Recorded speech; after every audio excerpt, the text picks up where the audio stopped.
জাতীয় থেকে আন্তর্জাতিক, প্রান্তিক, জনপদ থেকে নগর চারপাশে ঠিক কী ঘটছে এই মুহূর্তে তা নিয়ে আয়োজন এখন চারদিক। সঙ্গে আছি আমি ফরহাদ বিন নূর। অসংগতি ও ভোট কারচুপির অভিযোগ এনে জাহাঙ্গীরনগর বিশ্ববিদ্যালয় কেন্দ্রীয় ছাত্র সংসদ জাকসু নির্বাচন বর্জন করেছে ছাত্রদল সমর্থিত প্যানেল। ভোট গ্রহণ শেষ হওয়ার প্রায় ১.৫ ঘন্টা আগে বিকেল ৩:৩০টার দিকে ভোট বর্জনের ঘোষণা দেন জিএস প্রার্থী বৈশাখী। ভোট কেন্দ্রগুলো মনিটর করার জন্য জামাত নেতার কোম্পানিকেই ডিরেক্ট টেলিকাস্ট সহ ভিডিও ক্যামেরা সাপ্লাই দিয়ে সিসিটিভির দায়িত্ব দেওয়া হয়েছে। এর মাধ্যমে শিবিরকে পুরো ভোট কেন্দ্রগুলো মনিটর করার সুযোগ করে দেওয়া হয়েছে। আমাদের বিজয় ব্যাহত করতে ইউনিভার্সিটি প্রশাসন জামাত শিবিরের সাথে এক হয়ে ইলেকশন ইঞ্জিনিয়ারিং এর ব্যবস্থা করেছে। এই নির্বাচনে স্টুডেন্টদের সত্যিকার রায়ের প্রতিফলন ঘটছে না। এসবের প্রতিবাদে আমরা নির্বাচন বর্জন করতে বাধ্য হচ্ছি। এদিকে অসংগতির অভিযোগ এনে নির্বাচনী দায়িত্বে থাকা ভোট বর্জন করেছেন ৩ বিএনপিপন্থী শিক্ষক। ১০ নম্বর হলের সামনে আছেন নির্বাচন কমিশন ভবনের সামনে আছেন সহকর্মী সিফাত শাহরিয়ার। চলে যাচ্ছি তার কাছে। সিফাত, কি অসংগতির অভিযোগ এনেছেন ওই ৩ শিক্ষক? বিস্তারিত কি তথ্য আছে জানাবেন।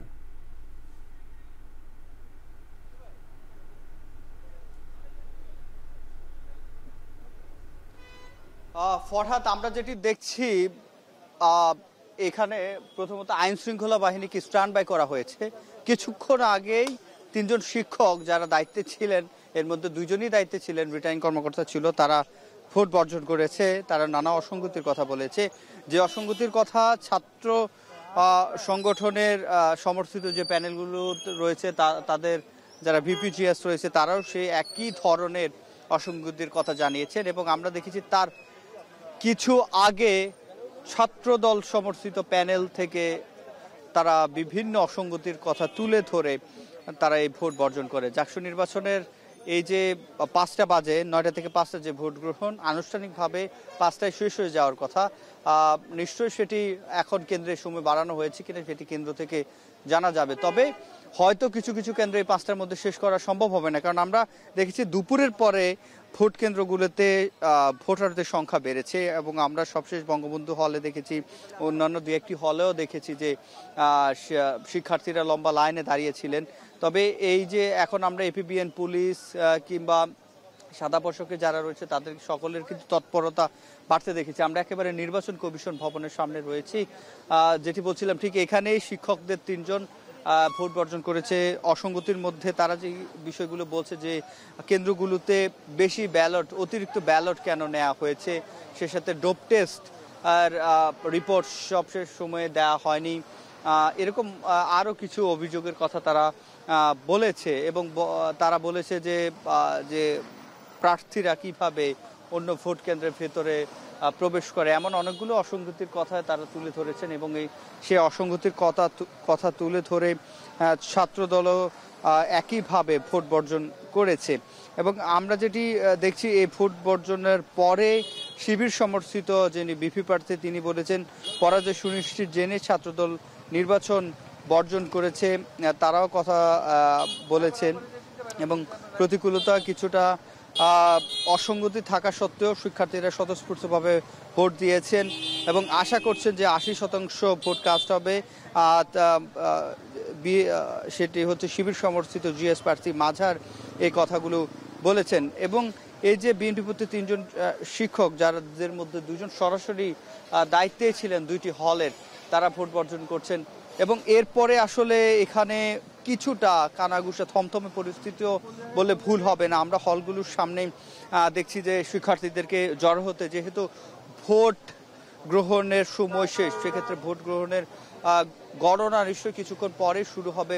এবং ঠিক তার ১ ঘন্টা আগে ছাত্রদলের সমর্থিত প্যানেলের ভোট বর্জন এবং তারপরে ৩ জন শিক্ষকের যারা দায়িত্বে ছিলেন এমন শিক্ষকদের ভোট বর্জন, এই সব কিছুই আসলে সবশেষ ভোট গণনাটা আসলে কিভাবে শুরু হবে এবং আদৌ শুরু হবে কিনা, কিংবা ব্যালট ছিনতাই হয় কিনা, আবার কোনো বিশৃঙ্খলা হয় কিনা, এমন প্রশ্ন কিন্তু শিক্ষার্থীদের মাঝে উঠছে। এবং আমরা দেখছি যে হলগুলোর সামনে কানাঘুষা শোনা যাচ্ছে, গুঞ্জন, যে পরবর্তীতে আসলে এই জাকসু নির্বাচন কোন দিকে যাচ্ছে।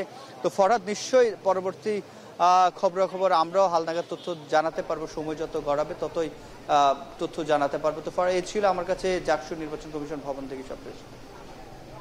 যুক্ত ছিলেন সহকর্মী সিফাত শাহরিয়ার। এদিকে জাকসুতে ভোট গ্রহণের সবশেষ পরিস্থিতি জানাতে কাজী নজরুল ইসলাম হল থেকে যুক্ত হচ্ছেন সহকর্মী সাজিদ আরাফাত। ভোট গ্রহণ শেষ হয়েছে কিনা সাজিদ জানাবেন, এবং ভোটাররা লাইনে এখনো আছে কিনা, এবং কত শতাংশ ভোট এখন পর্যন্ত সেখানে কাস্ট হয়েছে কি মনে?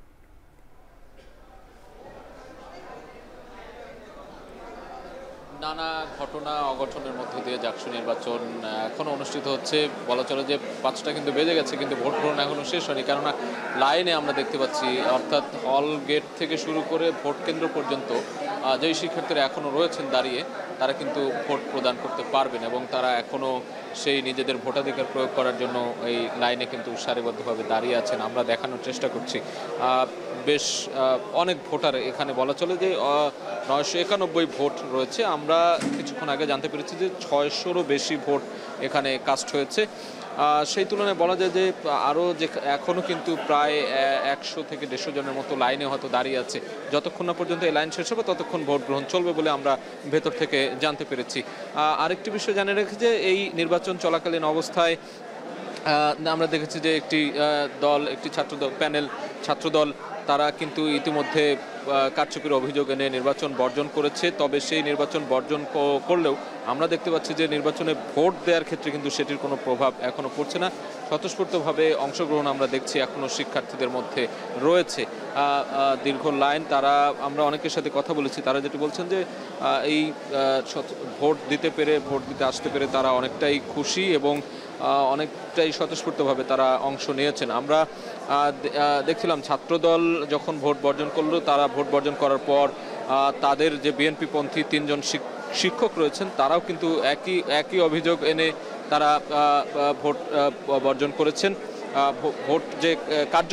ভোটের যে ব্যবস্থাপনার কার্যক্রম ছিল সেখান থেকেও কিন্তু তারা অব্যাহতি দিয়েছেন এবং এখন পর্যন্ত আমরা দেখাচ্ছি ভোটারদের স্বতঃস্ফূর্ত অংশগ্রহণ রয়েছে।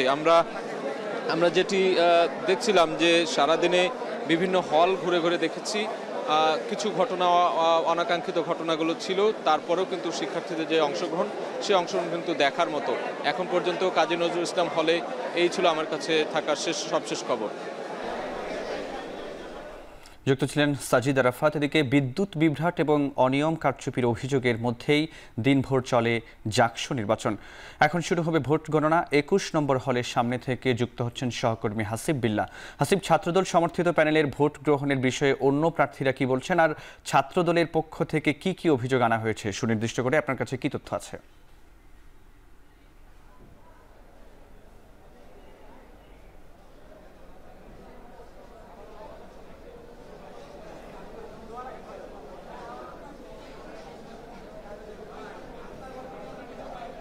আমি এই মুহূর্তে আছি মূলত কিছুক্ষণ আগে আমি 21 নম্বর হলে ছিলাম, এখন 22 নম্বর হলে আছি।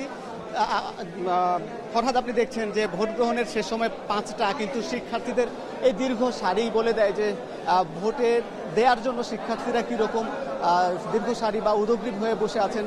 তারা সারা দিনব্যাপী ভোট হয়েছে, সকাল 9টা থেকে ভোট গ্রহণ শুরু হয়েছে। যদিও দুপুরবেলা কিছুটা ভোটার সংখ্যা কম ছিল, যেহেতু শিক্ষার্থীরা এই হলেরই শিক্ষার্থী, তারা একটু দেরি করে ভোট দিতে এসেছেন, কিন্তু বলা হয়েছে যে 5টার পরে যারা এই কেন্দ্রে প্রবেশ করবেন তারাই ভোট দিতে পারবেন। সুতরাং এই যে শিক্ষার্থী, এখানে প্রায় শতাধিক শিক্ষার্থীকে আমরা দেখতে পাচ্ছি। এই শতাধিক শিক্ষার্থী এখনও ভোট দেননি, তারা ভোট দেওয়ার জন্য লাইনে দাঁড়িয়েছেন এবং একে একে ভোট দিচ্ছেন। যদিও এখানে ভোট দেওয়ার জন্য কয়েক মিনিট সময় লাগে, কারণ জাকসু নির্বাচনের যেহেতু 3 পৃষ্ঠার ভোট, যেহেতু 177 জন ভোটার, সুতরাং তাদের বাছাই করে ভোট দেওয়ার সময় সাপেক্ষ বিষয়, এজন্য শিক্ষার্থীরা ভোট দিচ্ছেন। আপনি যেমনটি বললেন, ছাত্রদল যেহেতু কিছু অভিযোগ এনে ভোট বর্জন করেছে, কিন্তু এই চিত্র বলে দিচ্ছে যে শিক্ষার্থীরা ভোট বর্জন করেনি, কারণ এখানে শিক্ষার্থী যেহেতু ছাত্রদলের বাইরে আরও অনেকগুলো প্যানেল ছিল, মোট 8টা প্যানেল, তার মধ্যে ছাত্রদল ছাড়া 7টা প্যানেল, শিবির সমর্থিত প্যানেল আছে, এখানে বাম সমর্থিত 3টি প্যানেল, স্বতন্ত্র 2টি প্যানেল সহ এই যে প্যানেলের শিক্ষার্থী ছাড়া আরও অনেক স্বতন্ত্র ভোটাররা আছেন এবং এই হলে 8 শতাধিক ভোটার এবং এই হলের জন্য যারা ভিপি ক্যান্ডিডেট বা এই হল সংসদের যারা সদস্য, হল সংসদের যারা নির্বাচন করছেন, তারাও বেশ প্রচারণা চালাচ্ছেন। শেষ মুহূর্তে এসেও একেবারে প্রার্থীরা ভোটারের কাছে গিয়ে তার ব্যালট নাম্বারটা জানিয়ে দিচ্ছেন, মনে করিয়ে দিচ্ছেন যেন তাকে আবার নির্বাচিত করেন। আসলে এইটি কিন্তু উৎসবেরই একটি চিত্র আমি দেখতে পাচ্ছি। এছাড়া আপনি যেমনটি বলছিলেন, ছাত্রদল বেশ কিছু অভিযোগ এনেছে, তার মধ্যে একটি ছিল যে এজেন্টদেরকে ঢুকতে না দেয়া, কিন্তু একই সঙ্গে আমরা দেখেছি যে যেহেতু ভোট গ্রহণ শুরু হওয়ার কথা ছিল সকাল 9টায়, কিন্তু শুরু হতে গিয়ে 9:30 বেজে গেছিল বেশিরভাগ কেন্দ্রেই, এবং সেখানে এজেন্টদেরকে কিন্তু শুরুতে আমরা দেখতে পাইনি। ঘণ্টাখানেক পরে অর্থাৎ 10টা বা 11টার দিকে এজেন্টরা মূলত এই কেন্দ্রে প্রবেশ করেছেন। এখানে আসলে একটি জটিলতা ছিল নির্বাচন কমিশনের সঙ্গে, যেহেতু শিক্ষার্থীরা গত রাত্রে মূলত গভীর রাত্রে সিদ্ধান্ত হয়েছে এজেন্ট দেওয়ার বিষয়টি, এবং এজেন্ট দেওয়ার বিষয়টি যখন এই সিদ্ধান্ত হয়েছে তারপরে তাদের যে প্রস্তুতি নিতেই মূলত সময় লেগেছে। এই জন্য বেশ কিছু হলে ছাত্রদের আমি দেখেছি এখনও ছাত্রদের এজেন্ট রয়েছে ভিতরে এবং সব হলে এজেন্ট রয়েছে। এছাড়া ছাত্রদলের আরেকটি অভিযোগ ছিল যে জামাতের কোনো একজন নেতার বা কর্মীর কোম্পানি থেকে এই যে ব্যালট পেপার সংগ্রহ বা এই ভোটের সরঞ্জাম কেনার কারণে তারা একটি অসঙ্গতির বা কারচুপির তারা আশঙ্কা করেছেন, এই জন্য তারা ভোট বর্জন করেছেন।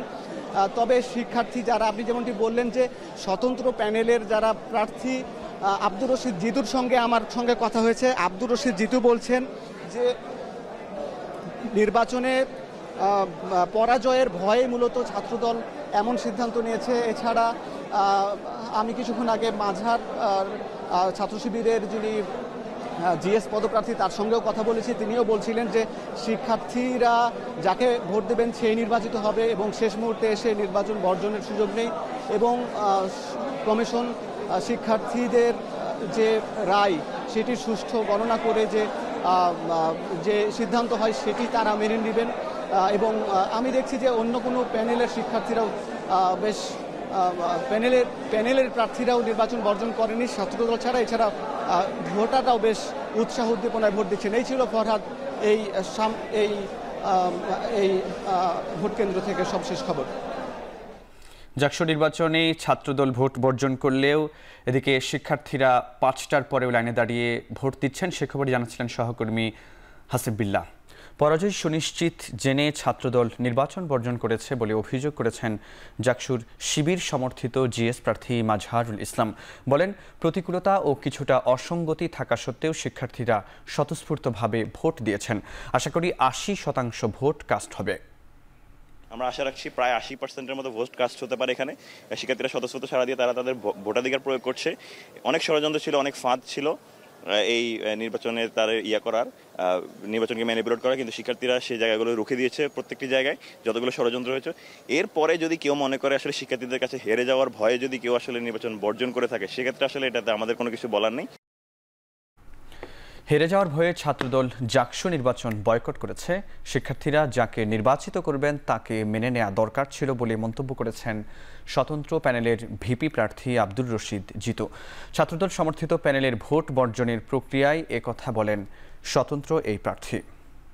দেখেন, নির্বাচনকে কেন্দ্র করে অনেকে দেখা যায় পরাজয় বরণ করার যেই সাহসিকতা মনোভাব সেটা কিন্তু অনেকের নেই। তো সেক্ষেত্রে অনেকেই তার পরাজিত হওয়ার ভয়ে অনেকে নির্বাচন বন্ধ করে নিচ্ছে। তো এই বিষয়টিকে আসলে শিক্ষার্থী কিন্তু ভালোভাবে নিচ্ছে না। আমরা কোনো জয় পরাজয় যাই আসুক না কেন, নির্বাচনের ফলাফলটা সবাই মেনে নেওয়া দরকার ছিল।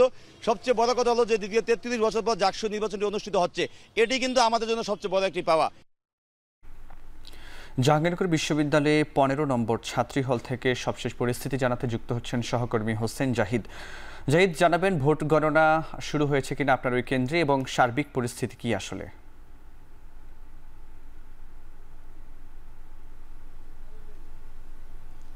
ফরহাদ, 5টার পরেই তো মূলত আসলে ভোট দেওয়ার সেই প্রক্রিয়া শেষ হয়েছে। তবে 15 নং ছাত্রী হলে আমরা ছিলাম, সেখানে আসলে যেহেতু 1 ঘন্টা নির্বাচন বন্ধ ছিল, এই সময়টি বাড়ানো হবে কিনা সেটি আমরা প্রশ্ন করেছিলাম সংশ্লিষ্ট হল প্রভোস্টের কাছে।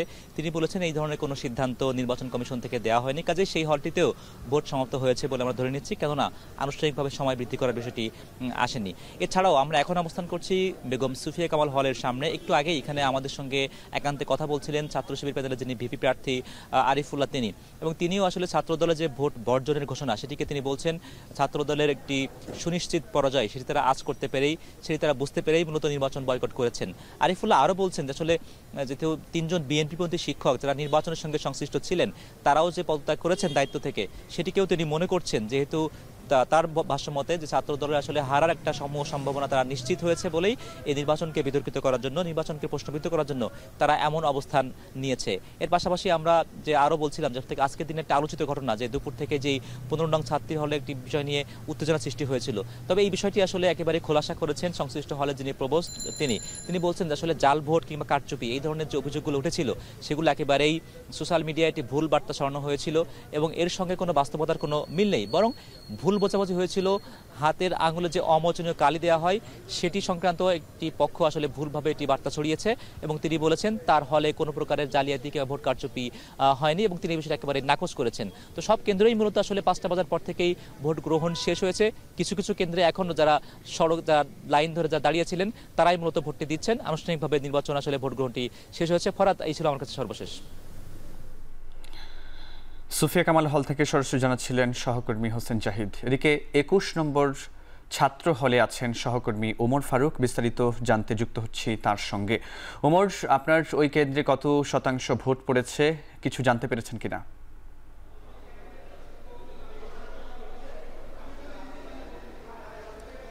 ফরহাদ, আপনাকে ধন্যবাদ। আমি আসলে সকাল থেকেই এই হলে ছিলাম, পাশাপাশি পাশে আরেকটি হল রয়েছে রফিক জব্বার হল। আমরা দেখেছি যে আসলে সকাল থেকেই যারা ভোটার ছিলেন তারা স্বতঃস্ফূর্তভাবে এই কেন্দ্রে ভোট দিয়েছেন এবং কোনো ধরনের অপ্রীতিকর অবস্থা, কোনো ধরনের অপ্রীতিকর ঘটনা বা অনাকাঙ্ক্ষিত কোনো ঘটনা আমরা এখানে লক্ষ্য করিনি। এবং আমরা কিছুক্ষণ আগে হল প্রভোস্ট যিনি আছেন তার সাথে কথা বলেছি, তিনি আমাদেরকে জানিয়েছিলেন যে আসলে শিক্ষার্থীরা এখানকার যারা ভোটার আছেন তারা আসলে স্বতঃস্ফূর্তভাবে তারা ভোট দিয়েছেন। তবে যদি আমি বলি, আমার কাছে সবশেষ তথ্য অনুযায়ী এখানকার ভোটার রয়েছে 735 জন, তার মধ্যে ভোট দিয়েছেন 556 জন ভোটার। বলা চলে যে আসলে প্রায় 4/4 ভোট পড়েছে। এছাড়াও যদি বলি, আমার কাছে আমরা জেনেছি যে পাশেই আরেকটি হল, সেখানেও আমি দায়িত্বে ছিলাম। সেখানে সেই রফিক জব্বার হলে মোট ভোট দিয়েছেন 460 জন, সেখানে ভোটার ছিল 556 জন এবং ভোট দেয়নি আমরা দেখেছি আসলে 196 জন। যদি বলি আসলে এই যে 21 নং ছাত্র হল যেটি রয়েছে এই মুহূর্তে আসলে যেহেতু কিছুক্ষণ আগেই ভোট গণনা শেষ হয়েছে, অর্থাৎ ভোট প্রদান শেষ হয়েছে, এখন আসলে যারা ভোট দিয়েছেন সেই ভোট গণনা চলছে এবং যারা এখানকার পোলিং এজেন্ট আছে তারা সে যে ব্যালট বক্সগুলো আছে সেগুলো তারা নির্বাচন কমিশনে নিয়ে যাবেন। তাদের এর আগে যেই কার্যক্রমগুলো রয়েছে সেটি তারা করছেন। ফরহাদ, এই ছিল আমার কাছে সবশেষ।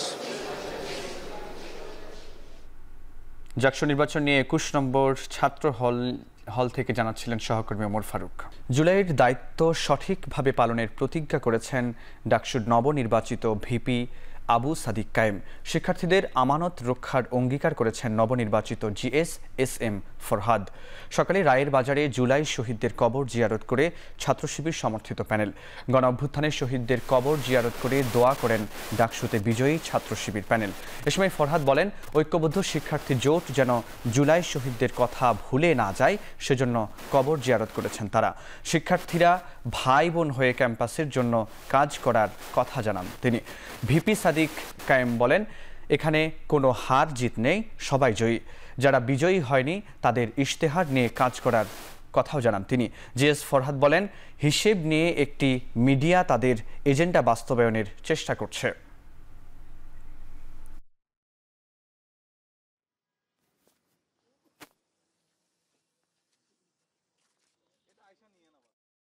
বিশ্ববিদ্যালয়ে যে ড্রেস পরে যিনি হিজাব পড়তে চান তাকে আপনি পিছন থেকে এসে গোপনে এসে তাকে বিকৃত ছবি করবেন অথবা তাকে ডিপার্টমেন্টে হেনস্থা করবেন, এই জিনিসগুলো বিশ্ববিদ্যালয়ে না চলা উচিত। সেই ভয়েসটা শিক্ষার্থীরা সেখানে রেজ করেছে ওই স্পেসিফিক ওই ইস্যুতে। এটাকে বিদেশি মিডিয়া বা স্পেসিফিক একটা দেশের মিডিয়া কেন এটা প্রেজেন্ট করছেন সব কিছু জানা সত্ত্বেও এটা তাদের এজেন্ডার ব্যাপার। জুলাই বিপ্লব পরবর্তীতে আমাদের ঢাকা বিশ্ববিদ্যালয় বিনির্মাণ করার জন্য ডাকসু নির্বাচন পরবর্তীতে আমরা সবাইকে নিয়ে একসাথে কাজ করব। আমাদের যারা সহযোদ্ধারা ছিল আমরা একসাথে কাজ করব, তাদের যে ইস্তেহার, তাদের যে প্রত্যাশা, সে প্রত্যাশাকে আমরা একসাথে কাজ করব। আমরা তাদের সাথে যোগাযোগ করেছি এবং আমরা আশা করছি ইনশাআল্লাহ সবাই মিলে আমাদের এই ঢাকা বিশ্ববিদ্যালয়কে সবার ঢাকা বিশ্ববিদ্যালয় হিসেবে বিনির্মাণ করব। ডাকসু নির্বাচনের মব জাতীয় নির্বাচনও সুষ্ঠুভাবে সম্পন্ন হবে বলে জানিয়েছেন স্বরাষ্ট্র উপদেষ্টা জাহাঙ্গীর আলম। একই সাথে চলমান ডাকসু নির্বাচন সুষ্ঠুভাবে সম্পন্ন হবে বলে প্রত্যাশা করেন তিনি। বিকেলে আগারগাঁওয়ের পাসপোর্ট অফিস পরিদর্শন শেষে এক প্রশ্নের জবাবে তিনি একথা জানান। পাসপোর্ট সহ সরকারি বেসরকারি সব ধরনের সেবা মানুষের কাছে সহজেই পৌঁছাতে সরকার কাজ করছে বলে জানান তিনি। এ সময় আইনশৃঙ্খলা পরিস্থিতি আগের চেয়ে ভালো রয়েছে বলে মন্তব্য করেন তিনি। এই নির্বাচনকে কেন্দ্র করে আমরা আমাদের প্রস্তুতি নিচ্ছি। আপনার ওই ভাইয়েরা সবাই জানেন যে আমরা বিভিন্ন বাহিনীগুলিকে কিন্তু ট্রেনিং শুরু করে দিচ্ছি। সেদিন আমরা পুলিশের ট্রেনিংটা কিন্তু উদ্বোধনও করা হয়েছে, আপনাদের অনেকেই ছিল।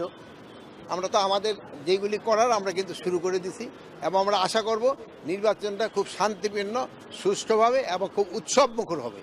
যেমন ঢাকা ইউনিভার্সিটির নির্বাচনটা একটা উৎসবমুখর ছিল, এটা একটা উৎসবমুখর।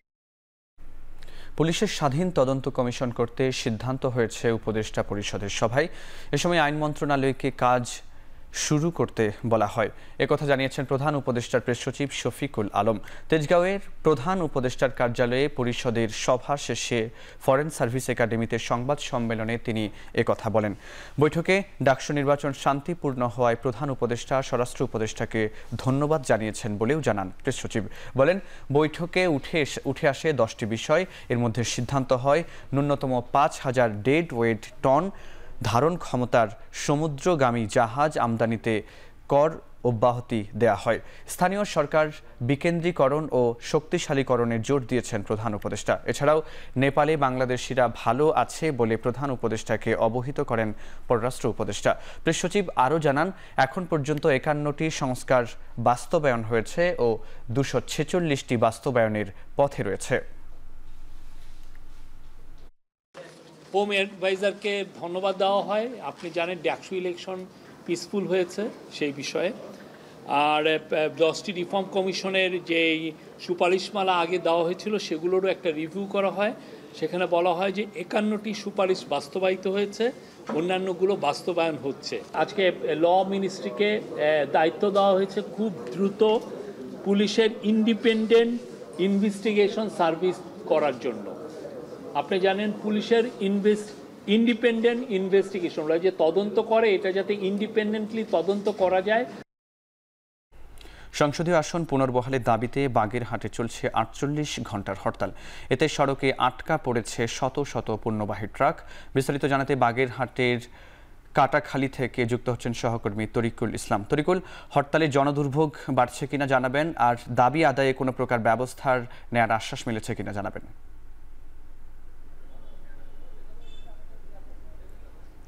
ফরহাদ, আসলে হরতাল মানে দুর্ভোগ, আর হরতাল গত 48 ঘন্টা ধরে হরতাল চলছে বাগেরহাট জেলাতে। এই হরতালে কিন্তু বাগেরহাট জুড়েই কিন্তু স্থবিরতা নেমে এসেছে। যদিও একটু পরে হরতালের সময়সীমা শেষ হচ্ছে টানা 2 দিনের। আবার নতুন করে কিন্তু কর্মসূচি ঘোষণা করেছে বাগেরহাটের যে সংগ্রাম সমন্বয় সর্বদলীয় সমন্বয় কমিটি রয়েছে, এবং সেই কমিটি একটু আগে তারা ঘোষণা করেছে যে তারা আগামী রোববার বিভিন্ন অফিস আদালত, সরকারি ঘেরাও এবং পাশাপাশি সোম, মঙ্গল এবং বুধ 3 দিন তারা টানা হরতালের আহ্বান করেছে আবারও নতুন করে। যদিও রাতের বেলা হরতালের আওতামুক্ত থাকবে না, সড়কগুলো খোলা থাকবে এবং যানবাহন সড়কে চলাচল করবে। তারপরও সারা দিন 3 দিন কিন্তু 3 দিন হরতাল, টানা হরতালের আহ্বান করেছে এই কমিটি। এবং আপনারা দেখতে পাচ্ছেন যে কমিটির নেতৃবৃন্দ একটু আগে তারা সাংবাদিকদের এই বিষয়টি বলেছেন, এবং তারা বলছেন যে সংসদীয় যে সীমা রয়েছে, যে 4টি আসন ছিল সেই 4টি আসনকে পুনর্বহাল করতে হবে। অর্থাৎ যে 3টি আসন করা হয়েছে এটি এই দাবিটি তারা প্রত্যাখ্যান করেছে এবং নির্বাচন কমিশনকে এই দাবিটি পুনর্বিবেচনা করার জন্য তারা অনুরোধ জানিয়েছেন। তারা বলছেন যে এটি এই অঞ্চলের মানুষের জন্য ক্ষতি এবং যদিও এই অঞ্চলে যে হরতাল চলছে বা অবরোধ চলছে এবং যে কর্মসূচি দেওয়া হয়েছে স্তরের মানুষ কিন্তু বাগেরহাট জেলার তারা এটিকে স্বাগত জানিয়েছেন এবং একত্রতা ঘোষণা করেছেন, যে কারণে কিন্তু বাগেরহাটে টোটালি আসলে যান চলাচল বন্ধ রয়েছে এবং অফিস আদালত এবং সেই সাথে ব্যবসা বাণিজ্য প্রতিষ্ঠান যেগুলো রয়েছে সবগুলো কিন্তু বন্ধ রাখা হয়েছে এবং তারা বলছেন যে এটি আর্থিকভাবে এই অঞ্চলে একটি চরম ক্ষতি, কারণ এখানে মোংলা বন্দর রয়েছে, ইপিজেড রয়েছে, গুরুত্বপূর্ণ দ্বিতীয় সমুদ্র বন্দর মোংলা, সেখানে অনেক বাণিজ্যিক কার্যক্রমগুলো হয় সেগুলো কিন্তু স্থবিরতাতে নেমে এসেছে গত কয়েকদিনে। তো সব মিলিয়ে এখানকার যারা সাধারণ মানুষ রয়েছে তারাও যেমন চাচ্ছেন, তেমনি এখানকার সর্বদলীয় যে রাজনৈতিক ঐক্য পরিষদ গঠন করা হয়েছে তারাও কিন্তু তাদের জোর দাবিতে অনার রয়েছে যাতে আগামীতে যেন আবারও 4টি আসনে বাগেরহাটে নির্বাচন হয়। এ ব্যাপারে তারা আইনি লড়াই চালিয়ে যাবে এবং রাজপথে তাদের লড়াই চালিয়ে যাবে বলে তারা দাবি জানিয়েছেন। সব মিলিয়ে ছিল আমার কাছে বাগেরহাট থেকে 24 ঘন্টা হরতালের সর্বশেষ খবর। সংসদীয় আসন পুনর্বহালের দাবিতে বাগেরহাটে চলছে 48 ঘন্টার হরতাল, সে নিয়ে বিস্তারিত জানাচ্ছিলেন সহকর্মী তরিকুল ইসলাম।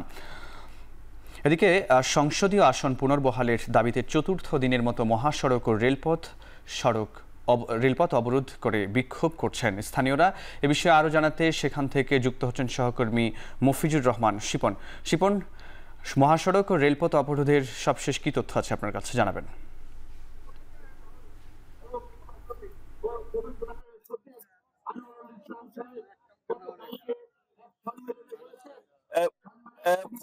আপনি জানেন যে ফরিদপুরের ভাঙ্গা অর্থাৎ ফরিদপুর 4 আসন যেটি ভাঙ্গা, সদরপুর এবং চরপদশরী গঠিত এই সংসদীয় আসন সম্প্রতি নির্বাচন কমিশন থেকে একটি গেজেট প্রকাশ হয়। সেই গেজেটে 2টি ইউনিয়নকে কেটে পার্শ্ববর্তী ফরিদপুর 2, সালতা এবং নরকন্দা আসনে কিন্তু সংযুক্ত করে, যে কারণে মূলত এই অঞ্চলের মানুষ কিন্তু ফেটে পড়েছে বিক্ষোভে উত্তাল গত 4 দিন যাবত। আজকে কিন্তু আন্দোলনের নতুন মাত্রা এটা হচ্ছে যে আন্দোলনকারীরা কিন্তু রেল সড়কও কিন্তু অবরোধ করেছে, যার কারণে কিন্তু রেল যোগাযোগ ঢাকার সঙ্গে কিন্তু একরকম বন্ধ। সকালের দিকে একটি ট্রেন খুলনা থেকে ঢাকার দিকে আসছিল, কিন্তু অবরোধকারীদের তো বাধার মুখে সেই ট্রেনটি ফিরে যেতে বাধ্য হয়েছে, অর্থাৎ ফরিদপুর মধ্যে কিন্তু ঢাকাতে যেতে পারেনি। তো রেল কর্তৃপক্ষের সঙ্গে আমরা কথা বলেছি, তারা বলেছে যে যেহেতু অবরোধ রেলের উপর এসেছে, আমরা কিন্তু বিষয়টি রেলের যে কর্তৃপক্ষ রয়েছে তাদেরকে আমরা জানিয়েছি এবং সেই মোতাবেক রেল কর্তৃপক্ষ ব্যবস্থা নিয়েছে। অন্যদিকে আপনাকে বলতে চাই, ফরিদপুরের ভাঙ্গার যে মানুষজন রয়েছে বা আন্দোলনের সাথে যারা সংশ্লিষ্ট রয়েছে তারা কিন্তু একটি কথা বলছে, সেটি হচ্ছে আমাদের যে মূল দাবি, সে দাবিটা বাস্তবায়ন না হওয়া পর্যন্ত আমরা কিন্তু রাজপথে থাকবো এবং আন্দোলন চালিয়ে যাবো। এবং এই অঞ্চলে মানুষের প্রাণের দাবি যে তারা কোনো মূল্যে কোনোভাবেই জন্য তাদের ভোটাধিকার পার্শ্ববর্তী উপজেলায় না যায়, এই বিষয়ে নির্বাচন কমিশন এবং সরকার উচ্চ পর্যায়ে যারা আছে তাদের সবার দৃষ্টি আকর্ষণ করছে। ফরিদপুরের সর্বশেষ খবর। সংসদীয় আসন পুনর্বহালের দাবিতে 4র্থ দিনের মতো মহাসড়ক ও রেলপথ অবরোধ করে বিক্ষোভ করছেন স্থানীয়রা। এই বিষয়ে বিস্তারিত জানাচ্ছিলেন সহকর্মী মফিজুর রহমান শিপন। ফিফা বিশ্বকাপ 2026-এর অফিসিয়াল স্পন্সর হিসেবে ঘোষণা পেয়েছে বিশ্বের শীর্ষস্থানীয় হোম অ্যাপ্লায়েন্স ও television brand Hisense. Canada, Mexico, যুক্তরাষ্ট্র হতে যাচ্ছে এই বিশ্বকাপ, যেখানে বৈশ্বিক অংশীদার হিসেবে থাকছে হাইসেন্স। 2017 সালে ফিফার সঙ্গে অংশীদারিত্ব শুরু করে হাইসেন্স। এরপর থেকে রাশিয়া বিশ্বকাপ 2018, কাতার বিশ্বকাপ 2022 এবং উদ্বোধনী 32 দলীয় ফিফা ক্লাব বিশ্বকাপের অফিসিয়াল পার্টনার ছিল ব্র্যান্ডটি। বাংলাদেশের হাইসেন্স কনজিউমার ইলেকট্রনিক্সের অনুমোদিত উৎপাদক ও পরিবেশক হল ফেয়ার ইলেকট্রনিক্স। বৈশ্বিক বাজারে 100 ইঞ্চি বা তার বেশি আকারের টিভি বিক্রিতে শীর্ষস্থান অর্জন করেছে হাইসেন্স। সেই সাফল্যের ধারাবাহিকতায় বাংলাদেশও বিশ্বকাপ উপলক্ষে বিশেষ ক্যাম্পেইন ও অফার নিয়ে আসবে ফেয়ার ইলেকট্রনিক্স। জেনজিদের প্রতি সমর্থন জানিয়ে নেপালের অন্তর্বর্তীকালীন সরকারের দায়িত্ব নিতে রাজি হয়েছেন দেশটির সাবেক প্রধান বিচারপতি সুশীলা কার্কি। তার এই সিদ্ধান্তকে স্বাগত জানিয়েছেন কাঠমান্ডুর মেয়র বলেন্দ্র শাহ। অন্তর্বর্তী সরকারের দায়িত্ব নেওয়ার অন্যতম সম্ভাব্য প্রার্থী ছিলেন আন্দোলনে সরব থাকা এই মেয়র। এ সময় দ্রুত নির্বাচন আয়োজনের দাবি জানান। এদিকে তরুণ প্রজন্মের দাবি পূরণে প্রস্তুত বলে জানান সুশীলা কার্কি। দেশের পরবর্তী নেতা বেছে নিতে সেনাবাহিনীর সঙ্গে ভার্চুয়াল বৈঠকে বসে ৫,০০০-এর বেশি তরুণ। তবে জেনজিদের একটি দল অন্তর্বর্তী সরকার প্রধান হিসেবে সুশীলাকে মেনে নিতে রাজি নন। এদিকে দেশের আইন শৃঙ্খলা বজায়ে শান্তির আহ্বান জানিয়েছেন পুলিশ। নেপালের ২৫টি জেলার কারাগার থেকে পালিয়েছে অন্তত ১৫,০০০ বন্দী। এদের মধ্যে শতাধিক বন্দীকে গ্রেপ্তার এবং ৭০টির বেশি লুট হওয়া অস্ত্র উদ্ধার করেছে সেনাবাহিনী। এদিকে নেপালের ২ দিনের সহিংস আন্দোলনে প্রাণহানি বেড়ে দাঁড়িয়েছে ৩০ জনে এবং আহত ১,০০০-এর বেশি। যুক্তরাষ্ট্রের ওয়ার্ল্ড ট্রেড সেন্টারের সন্ত্রাসী হামলা 9/11 এর ২৪ বছর পূর্ণ হল আজ। ২০০১ সালের এই দিনে আল কায়েদার সদস্যরা দুটি উড়োজাহাজ ছিনতাই করে নিউ ইয়র্কের ওয়ার্ল্ড ট্রেড সেন্টারের টুইন টাওয়ারে হামলা চালায়। আরেকটি উড়োজাহাজ আছড়ে পড়ে পেন্টাগনে। এতে প্রাণ যায় প্রায় ৩,০০০-এর বেশি মানুষের। মর্মান্তিক এই মৃত্যুতে বিশেষ সভা অনুষ্ঠিত হবে ম্যানহাটনের 9/11 মেমোরিয়াল ও জাদুঘরে। নিউ ইয়র্কের সেন্ট পলস গির্জা থেকে স্থানীয় সময় সকাল ৮টা ৪৬ বাজানো হবে ঘণ্টা। ২০০১ সালের ১১ সেপ্টেম্বর ঠিক এই সময়ে টুইন টাওয়ারে আঘাত হানে হাইজ্যাক করা বিমান দুটি। এর আগে বুধবার বিশেষ এক স্মরণ সভা করেছে যুক্তরাষ্ট্রের প্রতিরক্ষা সদর দপ্তর পেন্টাগন।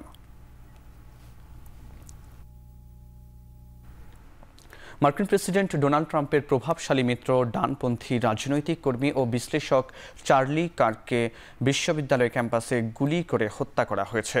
যুক্তরাষ্ট্রের উইটা অঙ্গরাজ্যের একটি বিশ্ববিদ্যালয়ের অনুষ্ঠানে বক্তব্য দেওয়ার সময় গুলিবিদ্ধ হন।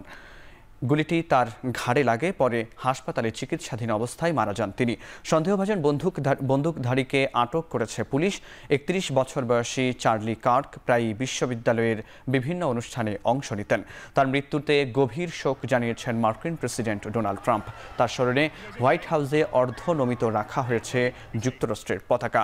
গেল বছর ট্রাম্পের উপর দুটি হত্যা চেষ্টা সহ মার্কিন রাজনৈতিক ব্যক্তিত্বদের উপর ধারাবাহিক হামলার এটি একটি।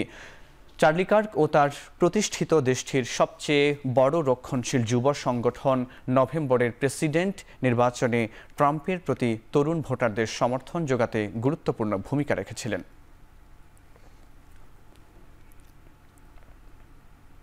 ডেমোক্রেটিক রিপাবলিকান অব কঙ্গোর পূর্বাঞ্চলে বিদ্রোহী গোষ্ঠীর হামলায় প্রাণহানি বেড়ে দাঁড়িয়েছে ৬৪ জনে। সোমবার রাতে দেশটির কিভু প্রদেশে একটি শেষকৃত্য অনুষ্ঠানে হামলা চালানো হয়। ইসলামিক স্টেট সমর্থিত অ্যালাইড ডেমোক্রেটিক ফোর্সেসের হামলায় হতাহতের এই ঘটনা ঘটে। সম্প্রতি দেশটির বহু মিলিশিয়া গ্রুপের মধ্যে সংঘর্ষ লেগেই আছে। একটি শেষকৃত্য অনুষ্ঠানে হামলা চালিয়ে হত্যা করা হয় ৪৬ জন বেসামরিক মানুষকে। একই সঙ্গে বেনি অঞ্চলে আরেকটি হামলায় মারা যান আরও ১৮ জন, যাদের বেশিরভাগই কৃষক। স্থানীয় কর্তৃপক্ষ জানিয়েছে চলতি বছর আগস্টের শুরু থেকেই এই অঞ্চলটিতে ডাকাতিসহ বিভিন্ন হামলা চালিয়ে আসছে বিদ্রোহী গোষ্ঠী এডিএফ। তাদের দমাতে জনবহুল এলাকাগুলোতে অতিরিক্ত নিরাপত্তা ব্যবস্থা জোরদার করেছে দেশটির সরকার। তারা খনিজ সমৃদ্ধ অঞ্চল লক্ষ্য করে প্রায়ই হামলা চালিয়ে আসছে। মেক্সিকোর রাজধানী মেক্সিকো সিটির দক্ষিণ পূর্বের একটি মহাসড়কে গ্যাস বহনকারী একটি ট্রাক বিস্ফোরণে আহত হয়েছেন অন্তত ৭০ জন। এদের মধ্যে দগ্ধ ১৯ জনের অবস্থা আশঙ্কাজনক। মেক্সিকোর ইজতা পালাপা ও চালকো সীমান্তের কাছে ট্রাকটি উল্টে গিয়ে বিস্ফোরণ হয়। এ সময় বিকট শব্দে কেঁপে ওঠে গোটা এলাকা। আশপাশে থাকা কয়েকটি যানবাহনে আগুন ধরে যায়, পুড়ে ছাই হয়েছে বেশ কয়েকটি গাড়ি। ঘটনাস্থলে এসে আগুন নিয়ন্ত্রণে আনে দমকল বাহিনীর কর্মীরা। মেক্সিকো সিটির মেয়র ক্লারা ব্রুগাদা জানিয়েছেন আহতদের চিকিৎসায় সব ধরনের সহায়তা করছে সরকার। দুর্ঘটনার কারণ অনুসন্ধান শুরু হয়েছে তদন্ত।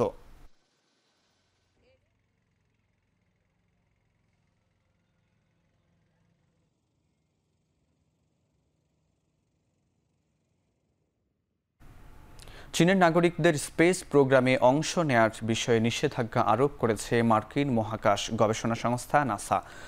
ব্লুমবার্গ নিউজ জানায়, ট্রাম্প প্রশাসনের চীন বিরোধী অবস্থানের কারণে এমন সিদ্ধান্ত নিয়েছে প্রতিষ্ঠানটি।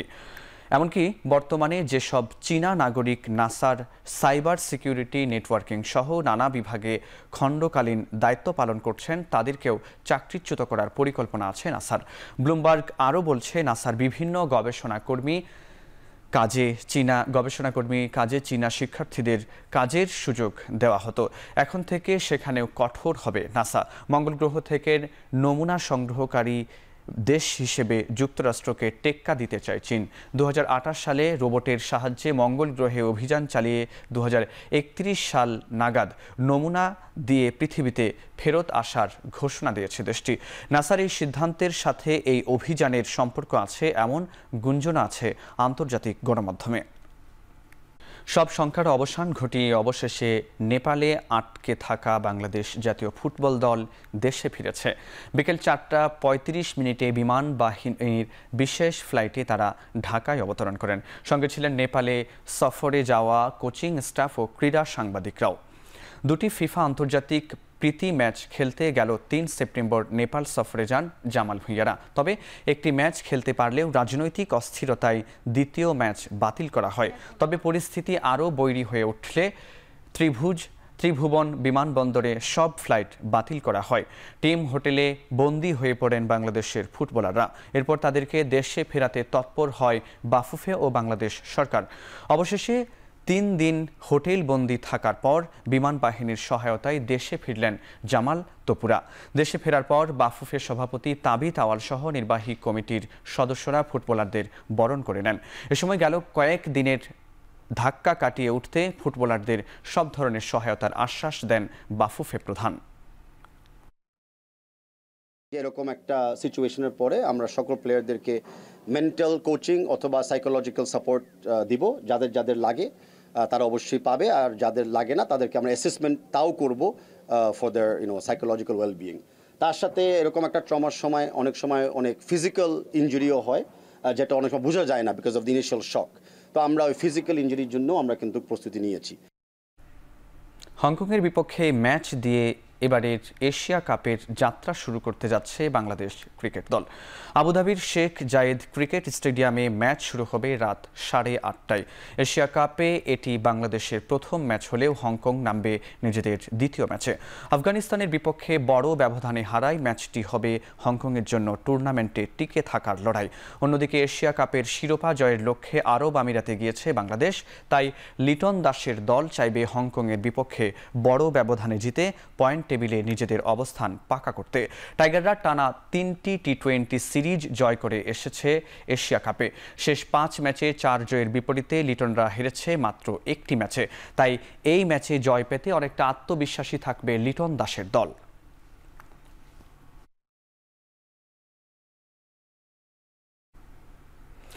বড় ব্যবধানে নয়, ভালো ক্রিকেট খেলে জয় দিয়ে আসার শুরু করতে চায় বাংলাদেশ। টপ অর্ডারের পাশাপাশি মিডল অর্ডাররাও তাদের দায়িত্ব সঠিকভাবে পালন করবে বলে মনে করেন অধিনায়ক লিটন দাস।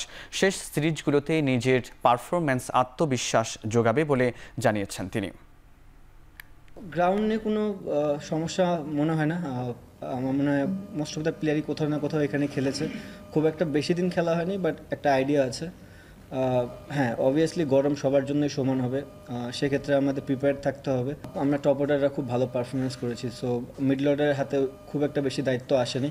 অ্যান্ড আমি বিলিভ করি যে আমার মিডল অর্ডারের হাতে যখনই দায়িত্ব আসবে তারা ঘুরে দাঁড়াবে। কিছুদিন আগেই রান পেয়েছি, সো এটা একটা ওটা পাস্ট। আমি অলওয়েজ একটা কথা বলি যে ওটা পাস্ট, বাট ওখান থেকে আমার কিছু কনফিডেন্স অবশ্যই আমি পাবো। বিশ্বসেরা টেস্ট একাদশ ঘোষণা করেছে Wisden cricket panel channel wisden.com এর সম্পাদক বেন গার্ডেন, উইজডেন ক্রিকেট মান্থলির প্রধান সম্পাদক ফিল ওয়াকার ও উইজডেন পডকাস্টের হোস্ট ইয়াশ রানা এই একাদশ নির্বাচন করেন। 2000 সালের জানুয়ারির 1 তারিখ থেকে 10 সেপ্টেম্বর 2025 পর্যন্ত পরিসংখ্যান বিবেচনায় করা হয়েছে এই তালিকা। দলে জায়গা পেয়েছেন 5 Australian Ricky Ponting, Steve Smith, Adam Gilchrist, Shane Warne ও প্যাট কামিন্স। এছাড়া আছেন 4 জন দক্ষিণ African cricketer Graeme Smith, Jacques Kallis, de Villiers ও ডেল স্টেইন, 2 ভারতীয় বীরেন্দ্র সেহবাগ ও জাসপ্রীত বুমরাহ। শেষ করছি এখনকার দিক। এখন টেলিভিশন ওয়েবসাইটে দেখতে ভিজিট করুন www.ekhon.tv। এছাড়া ফেসবুকে দেখতে ভিজিট করুন facebook.com/tv.ekhon এবং ইউটিউবে দেখতে ভিজিট করুন youtube.com/ekhon tv।